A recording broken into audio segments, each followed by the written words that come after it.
Okay, it is the outer bands are what is touching land. Yeah, it's quite a large system. So the tropical storm force winds, and the outer banks stick out there a little bit too. Yeah. A little So, bit. It's incredible that the eye of the storm is a couple hundred miles off the coast, and Yeah. yet they're still getting this surge. Yeah, large system, a huge wind field with it. You said more than 90%, of the tropical system. So that is really the only thing that's impacting most of the East Coast right now. In fact, I want to show you a satellite and radar image that's going to kind of put things in perspective outside of that system moving up the East Coast and staying well away from the coast.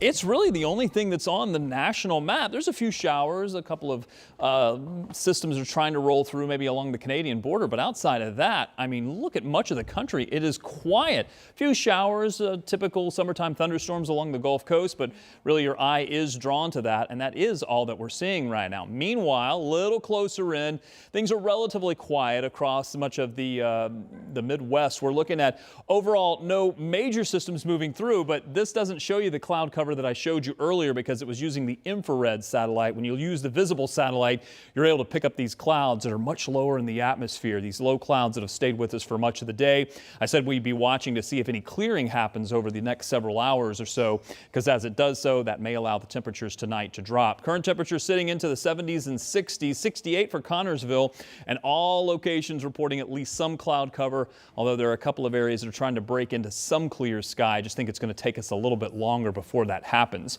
Temperatures into this mid-70s. Those clouds have stayed with us. They've not allowed the temperatures to warm up today. Once we lose that blanket overnight, that's when the temperature should be able to drop down into the 60s. And I said it earlier, watch for a little bit of patchy fog. Looks like some of that may form a little closer to Muncie by early morning. Likely going to see that in a few locations. And then we'll burn off some of that cloudiness in the morning. May take us much of the morning to get some of those clouds out of here. Let's call it partly cloudy skies.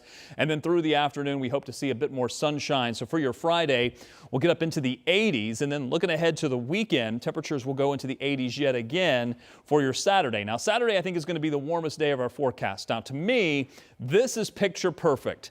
A little bit cool in the morning. 86, I know, is too warm for some of you, but I think this is just about right.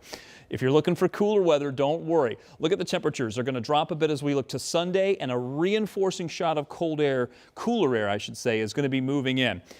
The key is right here, the stray shower. This is going to be a very weak front that's going to try to arrive. It's right here. Sometime early Saturday, it'll be to our west. It'll push across the area, give us a chance for a little stray shower.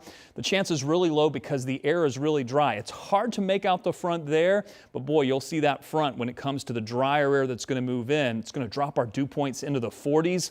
That is going to see our temperatures really drop quite a bit, in addition to the overnight low temperatures. Talk about fire pit weather. I said I'd let you know which days are going to be the best. Take a look. Monday, Tuesday, and Wednesday, we're talking about morning temperatures into the 50s all the way through Thursday before we see our daytime highs move back into the 80s. Quick look at traffic.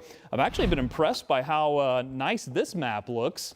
Our traffic map looking pretty quiet at the moment. I don't want to jinx it, but overall, even the locations that we typically see the slowdowns don't have quite as much volume. So let's show you a couple of cameras. The one area we always do see issues with, 65, the traffic coming towards you is southbound. There's a division there because the center lanes are the ones that are actually 65 and 70 merged together. The traffic that's moving a little bit more quickly towards you are the turn lanes, the Ohio exit there, although some of the traffic tries to merge back on to Interstate 65. This is the usual slowdown. We typically see it. Then we take you to the west side. We're looking at 465 at 56th Street. Overall, traffic is moving, but boy, look at the volume. It's starting to pick up as we expect this time of day.